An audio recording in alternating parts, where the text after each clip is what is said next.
द्विघात समीकरण अध्याय 4.3।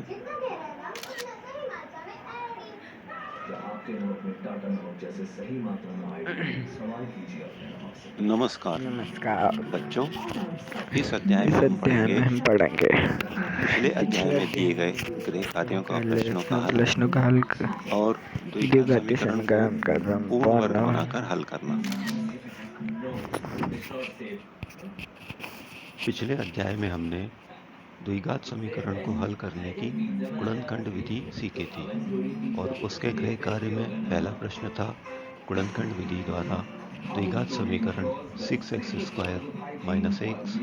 - 2 = 0 के मूल ज्ञात करिए। तो क्योंकि हमें इसे गुणनखंड विधि से हल करना है, हम हमारी समीकरण के मध्य पद -x के दो भाग करेंगे, इस प्रकार कि उन्हें जोड़ने पर तो -x ही प्राप्त हो और गुणा करने पर पहले और तीसरे पद 6x² और -2 के गुणनफल के बराबर अर्थात -12x² प्राप्त हो। तो यहाँ हम देखेंगे कि हमारे मध्य पद के दो भाग हैं -4x और +3x।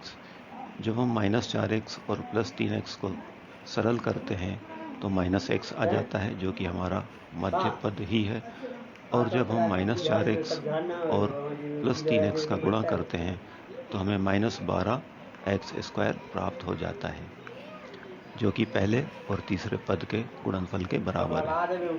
अब हम प्रथम दो पदों में से अधिक उभयनिष्ठ निकालेंगे और वह है 2x उभयनिष्ठ लेने के बाद शेष बचेगा कोष्ठक में 3x - 2।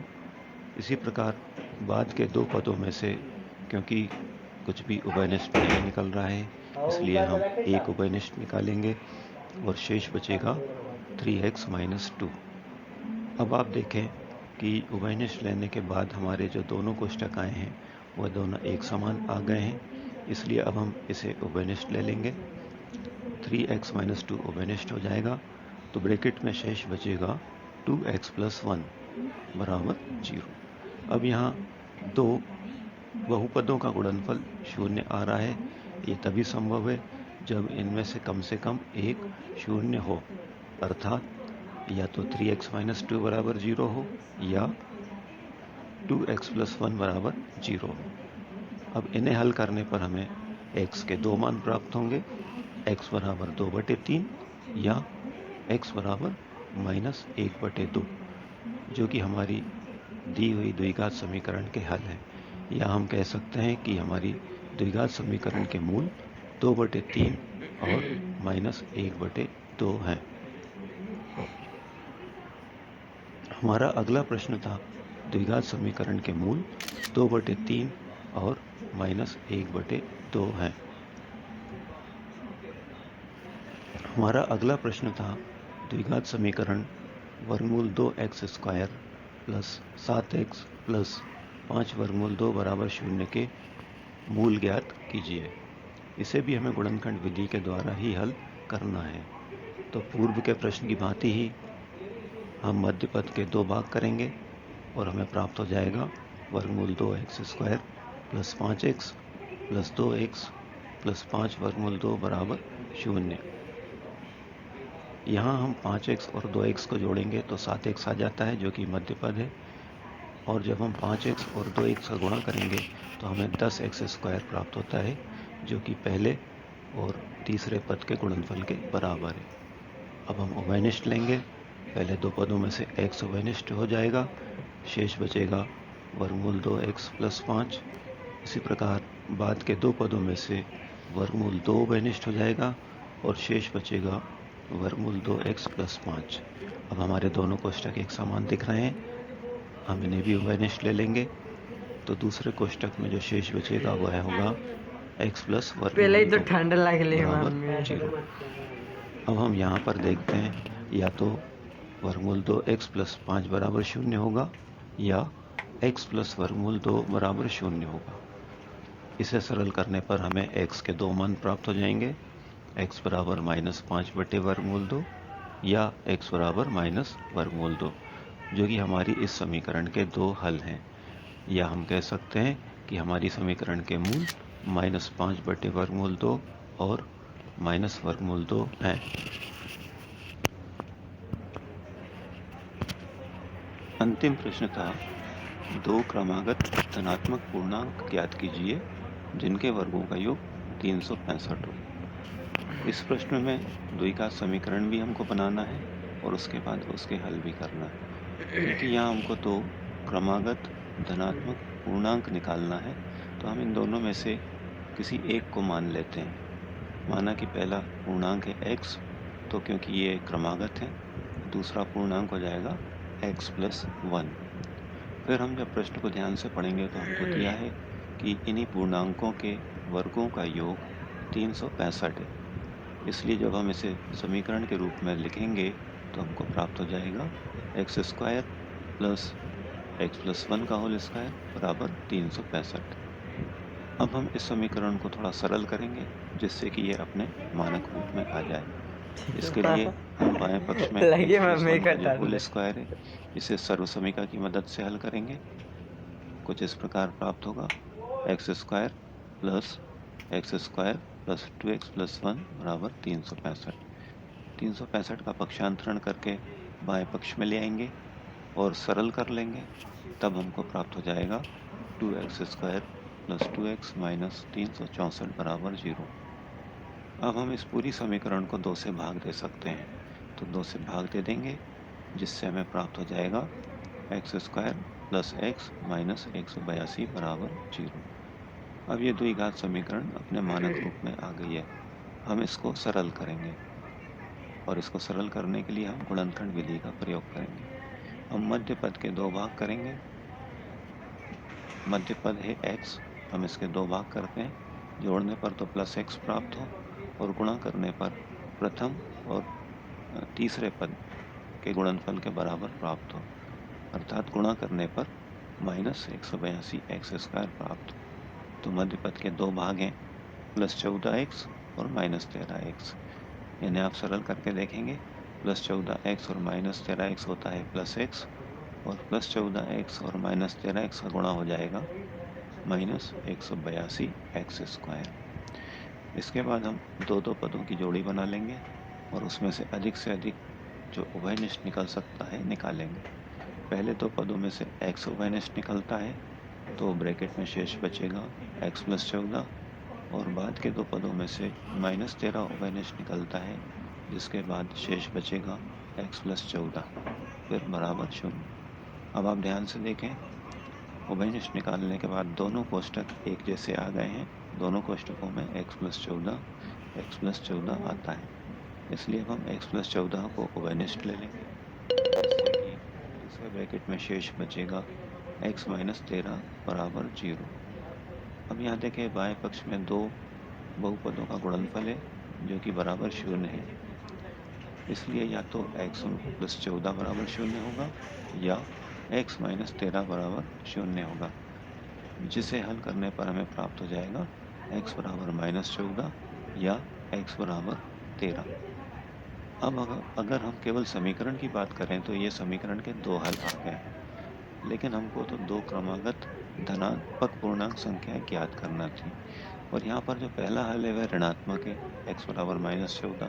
तो इस प्रश्न के लिए ये पहला उत्तर ग्राह्य नहीं होगा, इसलिए हम x बराबर 13 को उत्तर के रूप में लेंगे। तो इसलिए हम इस प्रश्न में जो पहला हल आया है x बराबर -14, इसको अमान्य कर देते हैं और हम x का दूसरा मान x बराबर 13 ले लेते हैं। तो इसलिए हमारी पहली धन पूर्णांक संख्या हो जाएगी x बराबर 13। अब क्योंकि ये क्रमागत संख्याएं हैं तो वैसे भी आप देखें तो 13 के बाद 14 आएगा, या फिर हम दूसरी धनात्मक संख्या +x + 1 ले लेते हैं, तो वह हो जाएगी 13 + 1 बराबर 14। तो हमारी जो 2 धनात्मक पूर्णांक संख्याएं हैं वह हैं 13 और 14। तो बच्चों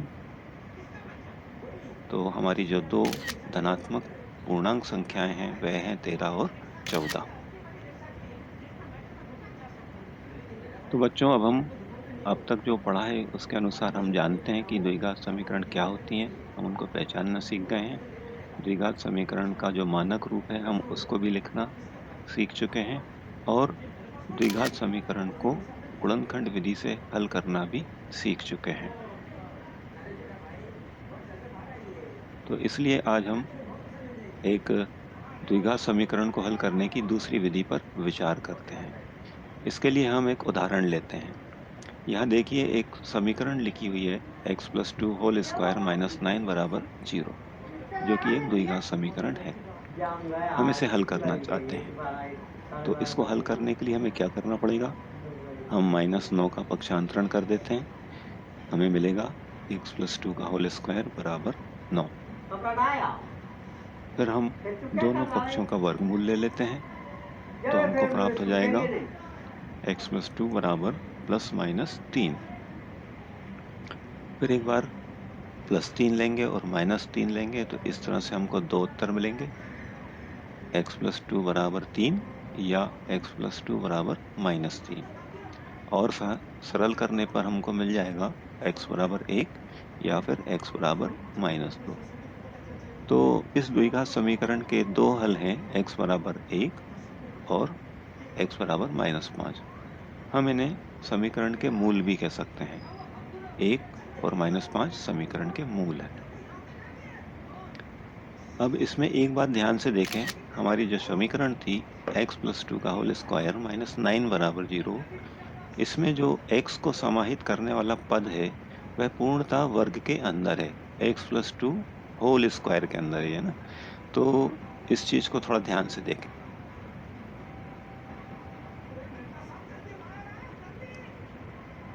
अब परंतु यदि हमसे कहा जाता कि समीकरण x² + 4x - 5 बराबर 0 को सरल करिए, तो क्या किया जाता? आप क्या करते?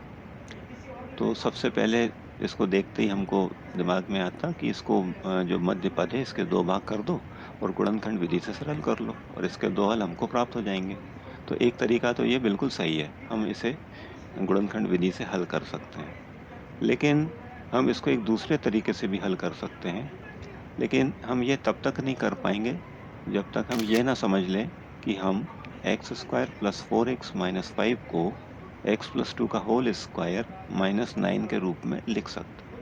तो यहाँ जो द्विघात समीकरण का मानक रूप है x² + 4x - 5, हमने इसको थोड़ा सा बदल कर x + 2 होल स्क्वायर -9 के रूप में लिख दिया है, जो कि पूर्ण वर्ग रूप है।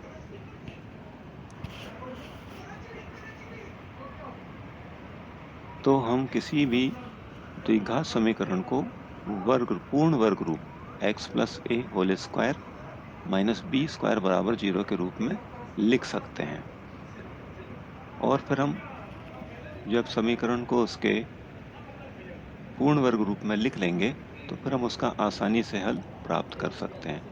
अब हम इस काम को करने के लिए फिर से इसी उदाहरण को लेते हैं, x² + 4x - 5 बराबर 0, और देखते हैं कि ये जो द्विघात समीकरण है हम इसको इसके पूर्ण वर्ग रूप में किस प्रकार लिख सकते हैं। हम ये देखना चाहेंगे कि समीकरण के जो दो पद हैं x² + 4x, वो किस प्रकार से x + 2 का होल स्क्वायर -4 के रूप में लिख सकते हैं। तो अभी हम पूरा ध्यान इस पे देते हैं कि कैसे हम शुरू के दो पद x² + 4x को बदलकर x + 2 का होल स्क्वायर -4 के रूप में लिख सकते हैं, जो कि पूर्ण वर्ग रूप है। तो हम देखते हैं कि कैसे x² + 4x को बदलकर हम x + 2 का होल स्क्वायर -4 लिख सकते हैं। इसके लिए हम एक वर्ग ले लेते हैं जिसकी प्रत्येक भुजा x है, तो इसका क्षेत्रफल हो जाएगा x²। फिर हम इसमें एक आयत जोड़ देते हैं जिसकी लंबाई x रहेगी और चौड़ाई रहेगी 4, तो इसका क्षेत्रफल हो जाएगा 4x। अब हम इन दोनों को आपस में मिला देते हैं, तो मिला देने से कुछ इस प्रकार का चित्र मिलेगा, और इस चित्र का पूर्ण रूप से जब क्षेत्रफल लिखेंगे तो वह हो जाएगा x² + 4x। तो ये हमारा पहला भाग हो गया x² + 4x। अब हम इन्हीं चित्रों के माध्यम से देखेंगे कि कैसे हम एक्स स्क्वायर प्लस 4x को बदल कर एक्स प्लस 2 का होल स्क्वायर माइनस 4 लिख सकते हैं। अब यहाँ जो हमारा आयताकार भाग दिख रहा है, जो लाल रंग से दिख रहा है, हम इसके 2 बराबर भाग कर देते हैं। तो ऐसा करने से हमको 2 आयत मिल जाएंगे। प्रत्येक की लंबाई तो x ही रहेगी, लेकिन फिर प्रत्येक की चौड़ाई हो जाएगी 2 और 2। तो अब इस नए चित्र के क्षेत्रफल को यदि हम लिखना चाहें तो वो हो जाएगा वर्ग का क्षेत्रफल एक्स स्क्वायर, छोटे वाले पहले आयत का क्षेत्रफल 2x और दूसरे आयत का क्षेत्रफल 2x। तो पूरा क्षेत्रफल हो जाएगा x square plus 2x plus 2x। अब हम क्या करते हैं कि ये जो 2 छोटे आयत हैं, जो बड़े आयत के 2 बराबर भाग करने से हमें मिले हैं, उनमें से एक भाग को निकालकर कुछ इस तरह नीचे की तरफ वर्ग से बिल्कुल चिपके हुए नीचे की तरफ लगा देते हैं। तो ऐसा करने से इस पूरे चित्र या पूरी आकृति का क्षेत्रफल तो नहीं बदलेगा, लेकिन इसको अब लिखने का तरीका बदल जाएगा। अब आप वर्ग को देखें और वर्ग के नीचे वाले आयत को देखें। इन दोनों को मिलाकर जो बड़ा आयत बन रहा है, यदि हम ध्यान से देखें तो उसकी लंबाई हो जाएगी x प्लस 2 और चौड़ाई तो रहेगी x। इसलिए इसका क्षेत्रफल हो जाएगा x प्लस 2 गुणित x, और फिर जो बचा हुआ एक छोटा आयत है उसका तो क्षेत्रफल 2x ही रहेगा। तो थोड़ा और ध्यान से देखें, इस नए चित्र के क्षेत्रफल को हम लिख सकते हैं x प्लस 2 गुणित x धन 2x। अब ऐसा करने के बाद आप देखें नीचे एक कोना खाली रह गया है। इस कोने में जो 2 भुजाएं दिख रही हैं वह 2-2 इकाई की हैं। तो यदि हम अब एक वर्ग लें जिसकी प्रत्येक भुजा 2 इकाई की है, तो वो यहाँ पर एक पूरी तरह से आ जाएगी कुछ इस प्रकार। तो इस प्रकार से यदि हम इस कोने में एक वर्ग जोड़ दें तो ये एक संपूर्ण वर्ग में बदल जाएगा। तो ये जो छोटा सा वर्ग है ये हमने अपनी तरफ से जोड़ा है, अतिरिक्त जोड़ा है। तो हम चाहते हैं कि हमारा जो क्षेत्रफल है वह ना बदले, इसलिए अब हम ऐसा ही एक वर्ग का क्षेत्रफल घटा भी देते हैं, जिसकी की प्रत्येक भुजा 2 इकाई की होगी। तो अब इस प्रकार जो नया चित्र बना, इसका क्षेत्रफल क्या होगा? पहले वाले चित्र का क्षेत्रफल वो तो रहेगा ही रहेगा, x प्लस 2 गुणित x प्लस 2x, इतना तो रहेगा ही रहेगा। फिर इसके बाद हमने एक वर्ग जोड़ा है और एक वर्ग घटाया है, इसलिए हम एक वर्ग का क्षेत्रफल जोड़ देंगे और एक वर्ग का क्षेत्रफल घटा देंगे। और ये जो दोनों वर्ग हैं ये 2 इकाई की भुजा वाले हैं, इसलिए इनका क्षेत्रफल होगा 2 की घात 2 का वर्ग। तो कुछ इस प्रकार से हमारे इस नए आकृति का क्षेत्रफल आएगा। अब हम यहाँ जो वर्ग देख रहे हैं जो कई हिस्सों से मिलकर बना है, यदि हम इसको एक संपूर्ण वर्ग के रूप में देखना चाहेंगे तो वह कुछ इस तरीके से दिखेगा, जिसकी की प्रत्येक भुजा होगी x प्लस 2, और इसमें से फिर हमने एक छोटा वर्ग तो घटाया ही है जिसकी प्रत्येक भुजा है 2 वर्ग इकाई। तो इसलिए अब इस नए चित्र का, इस नई आकृति का क्षेत्रफल हो जाएगा कुल मिलाकर बड़े वर्ग का क्षेत्रफल x प्लस 2 का होल स्क्वायर, भुजा गुणित भुजा करने से मिलेगा, माइनस छोटे वर्ग का क्षेत्रफल 2 गुणित 2 मतलब 4। तो अब आप यहाँ देखें थोड़ा ध्यान से, शुरू में हमारे पास एक्स स्क्वायर प्लस 4 था, फिर इन्हीं आकृतियों को हमने थोड़ा सा व्यवस्थित करते हुए जब देखा तो हम एक्स स्क्वायर प्लस 4 को एक्स प्लस 2 का होल स्क्वायर माइनस 4 के रूप में लिख पा रहे हैं। तो यहाँ हम अब समीकरण की तरफ देखें।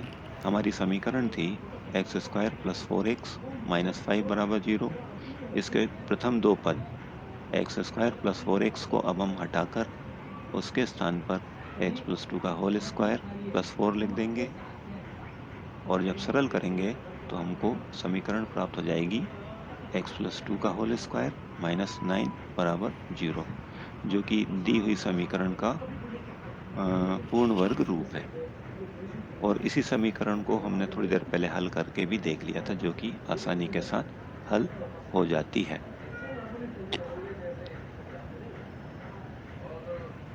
आइए अब हम गणितीय रूप से भी देख लेते हैं कि कैसे हम द्विघात समीकरण को पूर्ण वर्ग रूप में बदल सकते हैं। इस काम के लिए भी हम इसी उदाहरण को लेते हैं, x square plus 4x minus 5 बराबर 0। ये द्विघात समीकरण का मानक रूप है। अब हम इसको पूर्ण वर्ग रूप में बदलते हैं। तो यहाँ पर आपने एक सर्वसमीका पढ़ी होगी, A square plus 2ab plus B square बराबर ए प्लस बी का होल स्क्वायर। तो हम हमारी इस समीकरण के जो प्रथम दो पद हैं, एक्स स्क्वायर प्लस 4x, उसको इसी सर्वसमीका के बाएं पक्ष के रूप में व्यवस्थित करना चाह रहे हैं। तो हम इसको एक्स स्क्वायर प्लस 4x को लिख देते हैं, एक्स स्क्वायर प्लस 2 गुणित x गुणित 2। अच्छा, अब 2 गुणित x गुणित 2 हल करके देखिए, वापस हमको 4x मिल जाएगा। पर हमने ऐसा क्यों लिखा है? ऐसा इसलिए लिखा है कि ये सर्वसमीका के रूप में दिखना चाहिए। अब सर्वसमीका से तुलना करिए, तो a के स्थान पर x आ रहा है, 2 के स्थान पर तो 2 ही आ रहा है, फिर से a के स्थान पर x आ रहा है और b के स्थान पर 2 आ रहा है। तो अब हम यहाँ देखें ध्यान से, तो b का काम कौन कर रहा है? b का कार्य कर रहा है 2। अब सर्वसमीका में आगे दिया हुआ है प्लस बी स्क्वायर, और हमारे इस प्रश्न में 2 का काम कर रहा है 2। हमारे प्रश्न में b का कार्य कर रहा है 2। तो इसलिए अब हम, क्योंकि सर्वसमीका में प्लस बी स्क्वायर है, तो हमारे प्रश्न में क्या हो जाएगा? इस सर्वसमीका का रूप लाने के लिए हमारे प्रश्न में हो जाएगा प्लस का 2 स्क्वायर। और अब क्योंकि हमने प्लस का 2 स्क्वायर अपनी तरफ से किया है, हमारा प्रश्न ना बदले, इसलिए अब हम एक बार 2 के स्क्वायर को घटाएंगे भी, तो माइनस 2 स्क्वायर भी करेंगे, और आगे का पद -5 वैसे ही रहेगा बराबर 0। अब यहाँ पर ब्रैकेट में आने वाले पदों को ध्यान से देखें, X square plus 2 into X into 2 plus 2 square, ये पूर्णतः सर्वसमीका A square plus 2ab plus B square के रूप में आ गया है। तो सर्वसमीका की मदद से, क्योंकि यहाँ पर a का कार्य x कर रहा है और b का कार्य 2 कर रहा है, तो हम इसे लिख पाएंगे x प्लस 2 का होल स्क्वायर। आगे -2 का स्क्वायर 4 हो जाएगा, -5 रहेगा बराबर 0। थोड़ा और सरल करने पर हमें मिलेगा x प्लस 2 का होल स्क्वायर -9 बराबर 0। तो यहाँ पर भी आपने देखा कैसे हमने x square plus 4x minus 5 बराबर 0 को बदल कर पूर्ण वर्ग रूप में लिख दिया, जो कि है x प्लस 2 का होल स्क्वायर -9 बराबर 0। और अब हम इस पूर्ण वर्ग रूप से समीकरण को आसानी के साथ हल करके समीकरण के 2 मूल प्राप्त कर सकते हैं। अब क्योंकि हम द्विघात समीकरण को हल करने का पूर्ण रूप में बदलकर हल करना सीख चुके हैं, इसलिए अब हम एक प्रश्न को हल करके देखते हैं। 3x square minus 5x plus 2 बराबर 0। इस समीकरण के पहले पद को देखिए, 3x स्क्वायर, यह पूर्ण वर्ग रूप नहीं है, तो हम हमारी इस समीकरण के पहले पद को पूर्ण वर्ग में बदलने के लिए 3 से गुणा कर देते हैं। तो हमको समीकरण प्राप्त हो जाएगी 9x square minus 15x plus 6 बराबर 0। अब हम इस समीकरण को, क्योंकि पूर्ण वर्ग विधि से हल करना चाह रहे हैं, हम इस समीकरण के प्रथम 2 पदों को पूर्ण वर्ग रूप में बदलने का प्रयास करते हैं। यहाँ पर भी हम सर्वसमीका A square minus 2ab plus B square बराबर a minus B whole square के रूप में व्यवस्थित करने का प्रयास करते हैं। तो हम 9x square minus 15x plus 6 को लिख देते हैं, 3x का होल स्क्वायर माइनस, अब हमने 15x को तोड़ा और उसके स्थान पर लिखा 2 गुणित 3x गुणित 5/2। अब 2 गुणित 3x गुणित 5/2 को सरल करके देखिए, हमको वापस 15x प्राप्त हो जाता है, जो कि मध्य पद है। आगे प्लस 6 तो रहेगा ही रहेगा। अब हम सर्वसमीका से तुलना करते हैं, तो देखें a के स्थान पर 3x आता है, 2 के स्थान पर तो 2 ही है, a के स्थान पर फिर से 3x लिखा हुआ है, b के स्थान पर आया है 5/2। तो सर्वसमीका का रूप लाने के लिए हम एक बार 5/2 का वर्ग जोड़ेंगे और एक बार 5/2 का वर्ग घटाएंगे। ऐसा करने से हमको यह समीकरण प्राप्त हो जाएगी। अब इस समीकरण के जो 3 पद हैं वे हमारी ऊपर दी हुई सर्वसमीका के रूप में आ गए और सर्वसमीका से तुलना करने पर हमारी समीकरण में a के स्थान पर है 3x और b के स्थान पर है 5/2। तो हमको इसका हल प्राप्त हो जाएगा 3x माइनस 5/2 का होल स्क्वायर माइनस आगे की संख्याओं को थोड़ा सरल करते हुए लिखेंगे 25/4 प्लस 6। थोड़ा और सरल कर लेंगे तो हमको मिलेगा 3x माइनस 5/2 का होल स्क्वायर माइनस 1/4।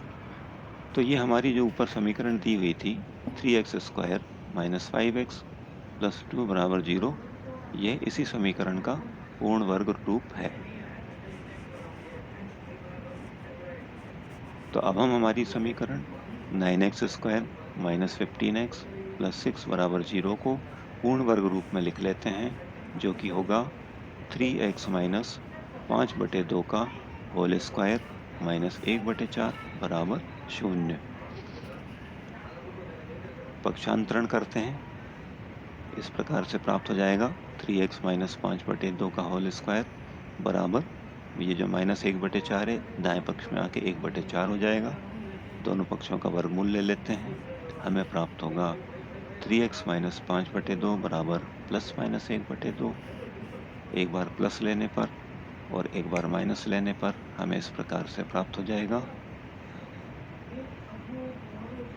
इन्हें और अधिक हल करने पर मिलेगा 3x बराबर 5/2 प्लस 1/2 या फिर 3x बराबर 5/2 माइनस 1/2। और सरल करेंगे और हमको समीकरण के दो हल प्राप्त हो जाएंगे, x बराबर 1 या फिर x बराबर 4/6। थोड़ा और सरल करने पर x बराबर 2/3। इस प्रकार से हमारी समीकरण के दो हल प्राप्त हुए हैं, x बराबर 1 या x बराबर 2/3। हम इन दो हलों को समीकरण के मूल भी कहते हैं। तो हमारे समीकरण के मूल होंगे 1 और 2/3। तो बच्चों, आज हमने द्विघात समीकरण को पूर्ण वर्ग में बदलकर हल करने की विधि सीखी, जिसे हम द्विघात समीकरण को पूर्ण वर्ग में बदलकर हल करने की विधि कहते हैं। अब इस आधार पर आप इन प्रश्नों को नोट कर लें और इनका हल करें, ये आपका गृह कार्य है। पहला प्रश्न तो अपने मानक रूप में ही है, आसानी से हो जाएगा। और जो दूसरा प्रश्न है, पहले इसको मानक रूप में बदलने का प्रयास करना और जब ये मानक रूप में आ जाए उसके पश्चात इसको पूर्ण वर्ग में बदलकर हल करने का प्रयास करना। हम इन प्रश्नों की चर्चा अगले अध्याय में भी करेंगे। ध्यानपूर्वक इस अध्याय को पढ़ना।